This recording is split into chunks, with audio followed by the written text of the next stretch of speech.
안녕하세요, 김민석입니다. 날좀바이오 44번째 시간입니다. 오늘은 영국에서 있었던 간단한 연구를 하나 소개해 드리려고 합니다. 드라마에 보면 뭐 이런 대사가 자주 나오잖아요. 이제 할머니 분이 무슨 일을 하시다가 아이고 무릎이 아픈 거 보니까 내일 비가 오려나 보다, 뭐 이런 얘기들 흔하게 드라마에서 들을 수 있는데요. 오늘 소개드릴 연구는 이런 통증하고 날씨의 관계입니다. 뭐 이런 연구가 처음 있었던 건 아니고요.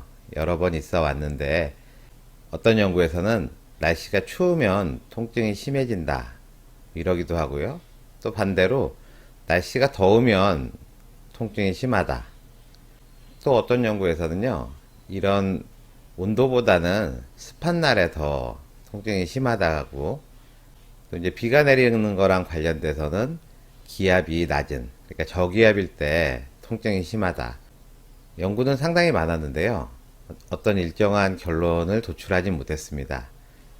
왜 도출하지 못했는지 분석을 해보니까 보통 이전의 연구에서는 그 연구에 참여하는 분들이 한 100명 정도, 또 연구 기간이 길어야 뭐 한 달 정도였거든요. 그러다 보니까 한 달 사이에 뭐 온도가 갑자기 오르고 내리고, 또 비가 많이 오고 적게 오고, 이게 자주 있는 일이 아니다 보니까 어떤 경향성은 보이지만 통계적으로 유의미한 결과를 내지 못하고 서로 상반되는 그런 결과도 나왔던 것 같습니다. 이번에 영국 연구팀은 상당히 많은 사람을 대상으로 조사했거든요. 모두 2,700명의 그런 만성 통증이 있는 환자를 대상으로 했고요. 또 이렇게 관찰 기간도 15개월이나 되었다고 합니다. 설문을 했는데요. 뭐 기본적으로 오늘 통증이 있었냐, 그 통증이 심했냐 안 심했냐, 뭐 이런 거부터 시작을 해서 뭐 피로를 많이 느꼈느냐, 뭐 잠은 잘 잤느냐, 또 관절이 뻣뻣하진 않았냐, 운동은 했냐, 뭐 밖에 나가서 활동을 어느 정도 했느냐, 뭐 이런 정보를 물어보고요. 그거 외에도 오늘 컨디션이 어떠냐, 또 기분은 어떠냐, 우울하냐 아니면은 행복하냐, 뭐 이런 거를 거의 매일 조사를 할 수 있었다 그럽니다. 어떻게 이런 많은 정보를 알 수 있었을까요? 네, 맞습니다. 바로 그 스마트폰을 이용한 연구입니다.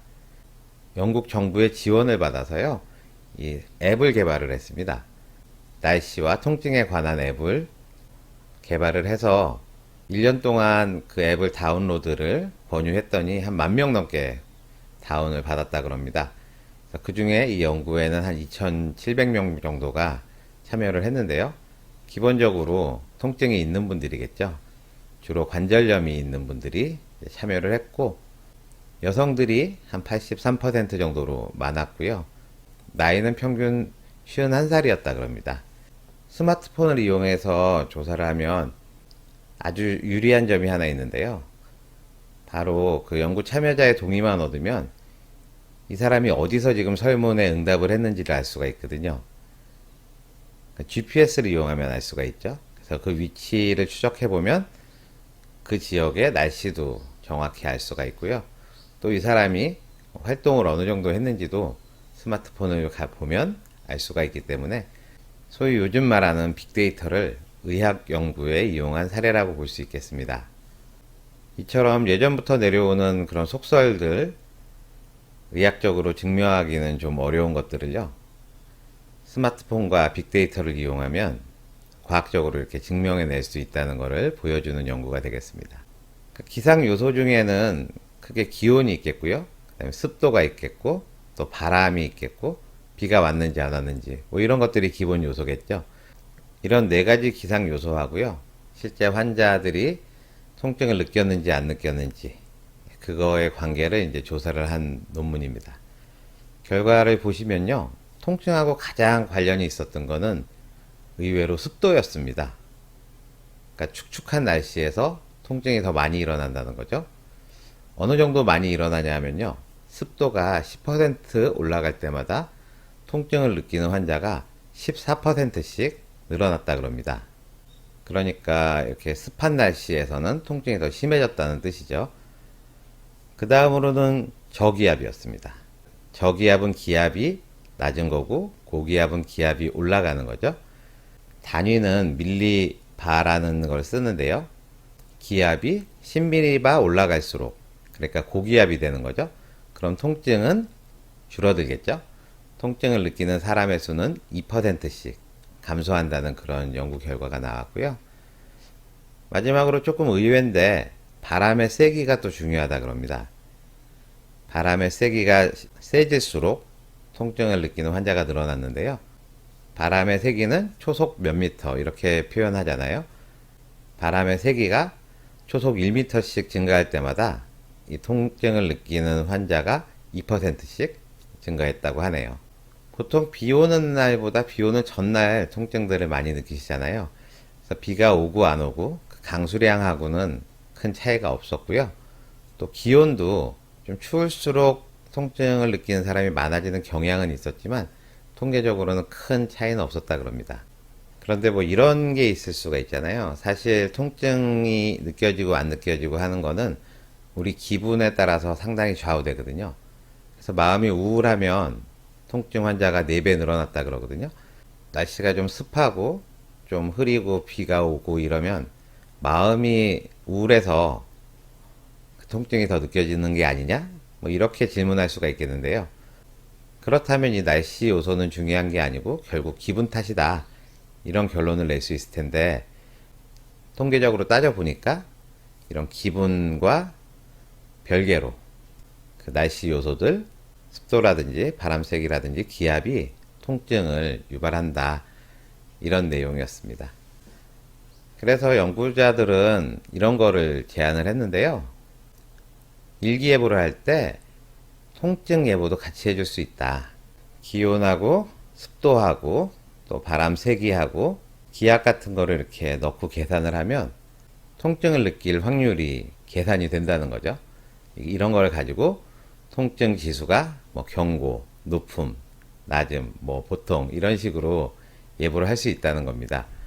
요즘에 보면은 일기예보 때 뭐 빨래 지수라는 것도 나오고 감기 지수, 뭐 식중독 지수, 뭐 이런 다양한 지수들이 나오는데요.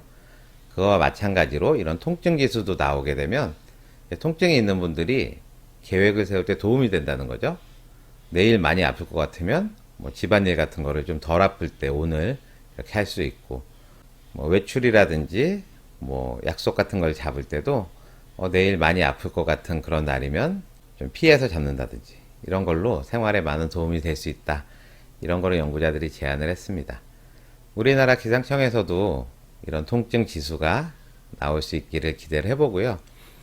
저는 이 연구를 보면서 사실 뭐 궁금한 거 하나 알게 돼서 좋았던 것도 있지만 이런 스마트폰하고 빅데이터를 이용해서요. 요즘에 전 국민적인 관심을 끌고 있는 강아지 구충제 문제를 좀 해결할 수 있지 않을까 하는 생각이 들었습니다. 지금 다양한 암 환우분들이 강아지 구충제를 드시고 있다는 것을 저도 알고 있는데요. 그런 정보들을 환우분들이 개개인별로 이렇게 모은다는 거는 나중에 이걸 분석하기도 어렵고요. 또 일정한 틀이 갖춰져 있지 않은 거기 때문에 뭐 강아지 구충제라는 그런 앱을 하나 개발해서 지금 그런 걸 하고 계신 분들이 좀 일관된 자료를 모아준다 그러면 국가적인 그런 대규모 임상시험을 하기 전에 용량을 결정한다거나 또 어떤 암을 대상으로 한다거나 또 어떤 기수의 환자들을 우선적으로 한다거나 뭐 이런 것들을 결정할 때 큰 도움이 되지 않을까 싶습니다. 물론 뭐 제 유튜브를 보시는 분 중에 그런 국가적인 정책을 위반하시는 분들은 없을 것 같지만요. 오늘 영국의 그런 스마트폰 앱을 이용한 연구 사례를 보니까요. 정보통신 강국인 대한민국에서 이런 빅데이터와 스마트폰을 이용한 유용한 연구가 많이 나왔으면 하는 그런 바람이 들어서요.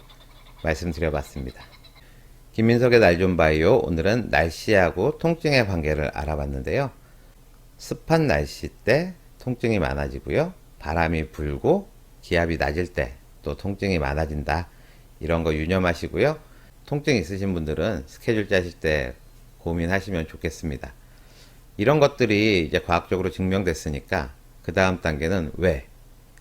기압이 낮으면 왜 관절염이 더 심해지는지 이런 거를 과학자들이 연구를 하게 되면 뭔가 조금 더 특별한 그런 관절염 치료제도 만들 수 있지 않을까, 그런 희망을 가져봅니다. 그럼 전 다음 시간에 뵙겠습니다. 감사합니다.